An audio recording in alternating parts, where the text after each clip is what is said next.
turnovers, actually were, like Jake, for instance, is a turnover machine, right? A guy that, has an uncanny knack for getting the ball out. OC did the same thing. So we'll capitalize on our opportunities. But one thing we did talk about yesterday as a staff, an unwritten statistic out there, right, is just, the game of football has changed so much when turnovers happen, right? The easiest way to lose a football game is penalties, mental errors, and turnovers, right? So when you have a turnover opportunity, when a ball is thrown to you, right, catch all the ones they throw you, that has a chance to change the game. And so when we have those turnover opportunities, we have to maximize it.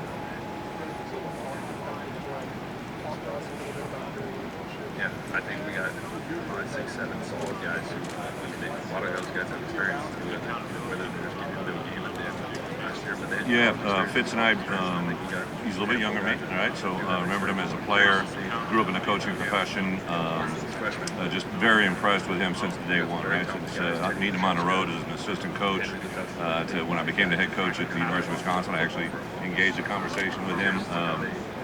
And then unfortunately, the way he transitioned to a head coach came in a bad way, but one that was given because of respect for who he was. And I distinctly remember Coach Alvarez came back that day, and I know he had gone to the funeral, and he mentioned just the poise that Fitz delivered the message on that day, right? And what we've seen transpire since then is nothing shocking, right? He's pretty composed, intelligent, got great vision and path.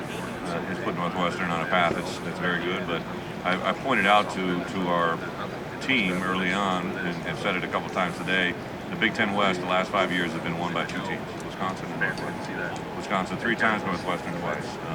During that run, the Big Ten West winner has lost very few games at home, right? I believe it was only 2 games that have been lost in the 5 years of both teams at home, right, in divisional play.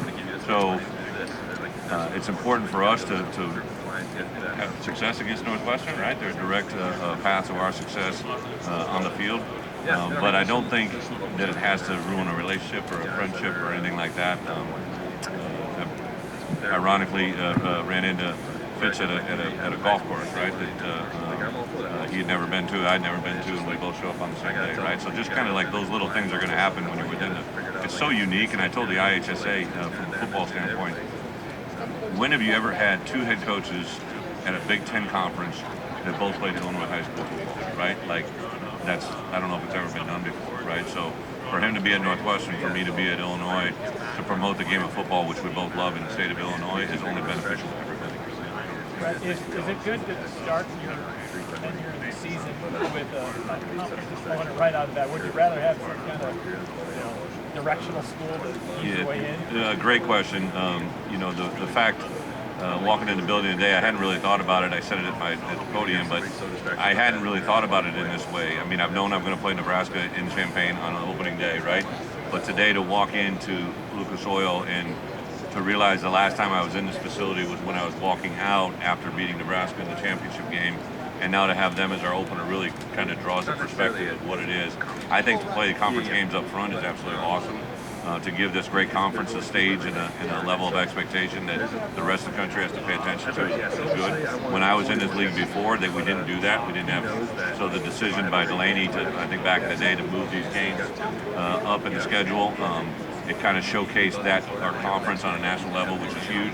And now with the expansion of the playoff, or hopeful expansion of the playoffs, I think it just gives our conference a much better light to work under. Brett, you're talking about playing Big Ten games early. When you left the Big Ten, there was only 12 teams. It was legends and leaders. I mean, so much has changed in the Big Ten. I think there's only 2 coaches here who were head coaches when you left last time. Coming back here, does the Big Ten feel familiar? Are there parts of it that feel, oh, things have changed a bit here? Well, when I played in it, right, there was actually only 10. Yeah. So it was probably called the Big Ten. So I've dealt with that issue ever since existence. But I do think,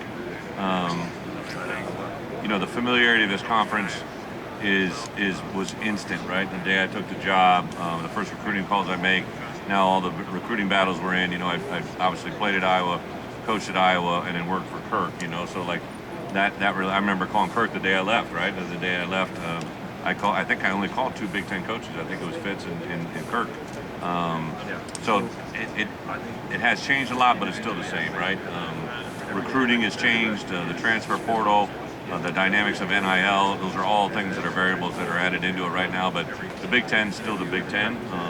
In the fact that people are passionate about this program. There's a tremendous commitment to character and academics that's second to none. Obviously, we got a group guiding this conference that is looking to always put us at the forefront, not just from an athletic standpoint, but everything else, which is what intrigued me to come back. I'm building a home in Champaign for my wife and 2 daughters that I love to stay in because I think this is a conference where you can do that. I think it's a conference that you can stay in for 15, 20 years and build something that's sustainable. And not to take away from anything you've done in your career, but do you think it might be fair to say that you're at your best as a coach in the Big Ten? Is there something about you with just your history, your background, where you played, that you fit here? I can see why someone would draw. I'm from Illinois. I'm Illinois born, and to be the head coach of Illinois as an Illinois grad, I think an Illinois high school grad is a big deal. But I'll tell you what, I understand that last place didn't go well in the end, right? But we did some good stuff while we were there too. Shut out 2 ranked opponents in the top 10 without scoring points. We did some stuff. Went 6-2 in league play in a very tough league. So there's some good things, but I'm excited about the opportunity that we have right now and where we're at.